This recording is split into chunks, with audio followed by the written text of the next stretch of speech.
Introducción a la biología celular. Vamos a hablar de la célula. ¿Qué es la célula? La teoría celular. ¿Qué es una célula procariota? Otra eucariota. ¿Qué es la célula vegetal, animal? ¿Y qué es un organismo unicelular y pluricelular? ¿Qué es la célula? Es la unidad fundamental de todo ser vivo, descubierta en el siglo XVII por el botánico inglés llamado Robert Hooke, observando en un microscopio rudimentario de la época un corte de corcho. Dio el nombre de célula a las estructuras que estaban en forma de cajitas, que aparecían en el microscopio. Célula significa celda o cuarto muy pequeño. Bueno, Robert Hooke, entonces siglo XVII, observando en el microscopio, comprobó que en los seres vivos hay estructuras elementales llamadas células. Fue el primero en utilizar ese término. Bueno, acá dibujo con la lámina de corcho al microscopio. Bueno, esto es la historia de la teoría de la teoría celular. Bueno, acá está Hooke, no sé qué da nombre a las células, pero ya antes ya habían, Malpighi descubrió, o sea, inició la microscopía. Lee Watkins observó microorganismos con microscopios rudimentarios. Después ya pasamos al siglo XIX, ¿no es cierto?, donde ahí los avances dan origen a lo que es la teoría celular. Bueno, Brown define el núcleo, Schneider, Johnny y Weicho postulan la teoría celular, y bueno, llamó Cajal y el tejido nervioso.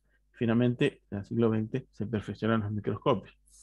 La teoría celular dice que es un postulado, ¿no es cierto?, que tiene, tiene cuatro puntos. Que todo organismo, el ser organismo vivo está formado por una o más células. La célula es lo más pequeño que tiene vida propia, es la unidad anatómica y fisiológica del ser vivo. Toda célula procede de la división de otra célula precedente. El material hereditario pasa de la célula madre a las células hijas. O sea, en el siglo XIX se postula la teoría celular. Bueno, en 1838 Schneider concluyó que la célula es la unidad estructural de los vegetales. O sea, toda planta está constituida por células. Y en 1839 Schwamm dijo que los animales también estaban constituidos por células, eso mirando al microscopio. A partir de ambos hallazgos, se postuló el primer principio de la teoría celular, que es que la célula es la unidad estructural anatómica de los seres vivos. Después Virchow hizo estudios sobre fisiología de la célula y concluyó también que la célula es también una unidad funcional fisiológica de los seres vivos y que toda célula procede de otra anterior, una dice completa, unidad anatómica y funcional. Hay dos tipos de células en los seres vivos, de acuerdo a la estructura, procariota o eucariota. Procariota son más primitivas, no tiene núcleo, material genético ADN está libre en el citoplasma, es circular, no está asociado a proteínas, es más simple la estructura de la célula, posee organelas, en citoplasma solamente ribosomas. Está presente en bacterias y en cianobacterias, este tipo de células. Y después tenemos ya más evolucionada la célula eucariota, que tiene núcleo, donde está material genético ADN. El ADN está asociado a proteínas y se organiza en cromosomas. Es una estructura más compleja, tiene gran número de organelas, mitocondrias, ribosomas, retículos. Es el tipo de célula que presenta todos los otros seres vivos, organismos unicelulares, pluricelulares, vegetales y animales. Bueno, acá vemos en un cuadro, ¿cierto?, las principales diferencias de procariota y eucariota. La estructura en general es, bueno, es más sencilla en la procariota, no tiene núcleo. Eh, el ADN está libre en el citoplasma, no está asociado a proteínas, ni rodeado por membrana de 1 a 10 micras de tamaño. Bueno, organismos siempre unicelulares, ¿no es cierto? Eubacterias y arqueobacterias pueden formar colonias, pero no, las colonias son, eh, las células conservan su independencia, eh, y no actúan en forma coordinada, no como un organismo pluricelular que ya las células están asociadas y actúan en forma coordinada. Se reproducen por partición, son células idénticas, son todas las mismas, pueden ser inmóviles o pluriflagelos, hay ribosomas pequeños de 70S, no tienen celulaza en la pared Y bueno, tiene enzimas energéticas en la membrana de los mesosomas, en los cromatóforos, en los tilacoides. El origen evolutivo, bueno, son las primeras que aparecieron, origen temprano. El eucariota, a diferencia de la otra, es más compleja, tiene núcleo, tiene cromosomas, el ADN está organizado, el cromosoma está unido a proteínas y rodeados de la membrana nuclear. Son más grandes, 10 a 100 micras, y pueden ser unicelulares o pluricelulares. Pluricelulares, ahí me abarca todas las plantas y animales. Reproducción por mitosis y meiosis. Células, bueno, se especializan en tejidos las células, pueden ser inmóviles o por cilios o flagelos, y hay muchos organelas celulares en citoplasma, y bueno, los ribosomas, en este caso, son más grandes. Las paredes, hay paredes, ¿no es cierto?, vegetales, de celulosa o de quitina. Y las enzimas energéticas están en organelas, en mitocondrias, cloroplastos. El origen es más tardío, es endosimbiótico. Esta deriva, la eucariota deriva de procariota. Acá vemos una imagen de una procariota, una célula más sencilla, que no tiene núcleo, el ADN está circular, que está nadando en el citoplasma, no tiene, digamos, no tiene pared, tiene, bueno, esto es un flagelo en medio de movilidad, eh, perdón, no tiene pared celulósica, tiene pared pero no tiene pared celulósica. eh, Tienen inclusiones citoplasmáticas. En sí es una estructura sencilla la procariota. Son organismos unicelulares.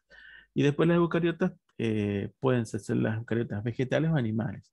La eucariota animal, bueno, tiene una forma más redondeada, no tiene una pared celular de celulosa.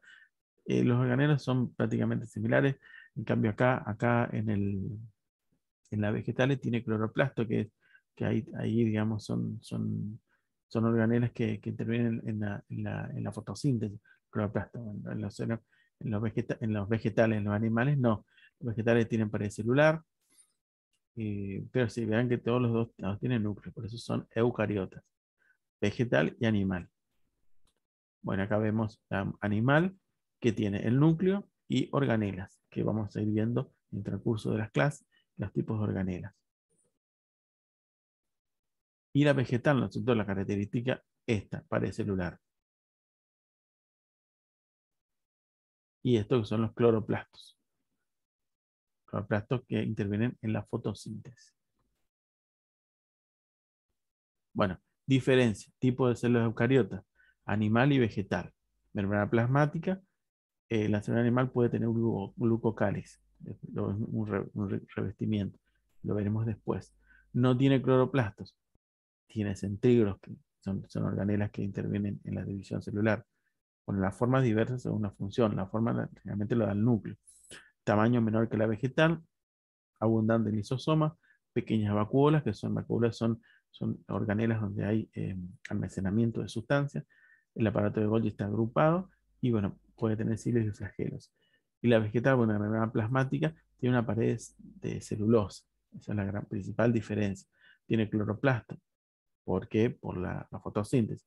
No tiene centríolos. ¿Por qué? Porque la célula vegetal no se divide de la misma forma que la célula animal.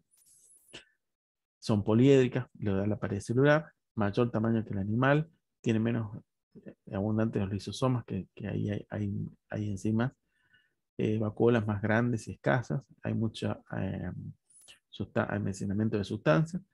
Un aparato de Golgi es distinto, es disperso y no tiene cilios ni flagelos.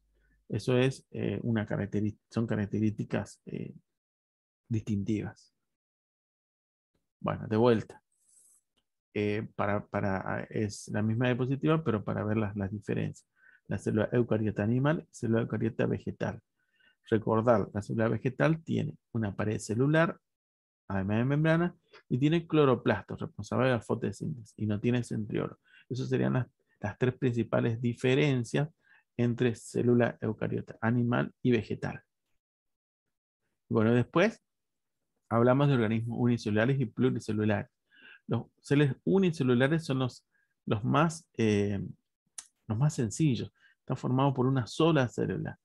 son microscópicos y pueden ser procariotas, bacterias o eucariotas. O sea, los unicelulares pueden ser eucariotas o procariotas. No, no necesariamente los unicelulares son procariotas. Pueden ser también eucariotas, pero o sea, una sola célula. Se pueden agrupar por formar una colonia, ¿no es cierto? Que esta colonia se divide una célula y forma otra célula. Y acá va creciendo esa colonia. Hay un protozoo y algas. Esto es una colonia de organismos unicelulares.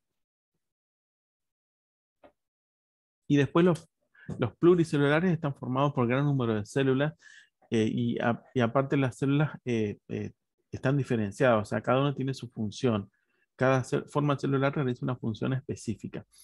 Estas células no se pueden separar del organismo y vivir independientes. Necesitan de las otras para vivir. En cambio, las unicelulares sí, porque hasta ahí llegaba el nivel de organización. Se puede separar una célula de la colonia y seguir viviendo. En cambio, esta no. Sí o sí necesitan que estén integrados al organismo. Se forma a partir de una célula madre o cigoto. Bueno, las células se agrupan en tejidos, los tejidos forman órganos, los órganos forman aparatos o sistemas que forman en conjunto el organismo. Esto, bueno, ya lo vimos en otra, no, otra clase anterior, ¿no es cierto?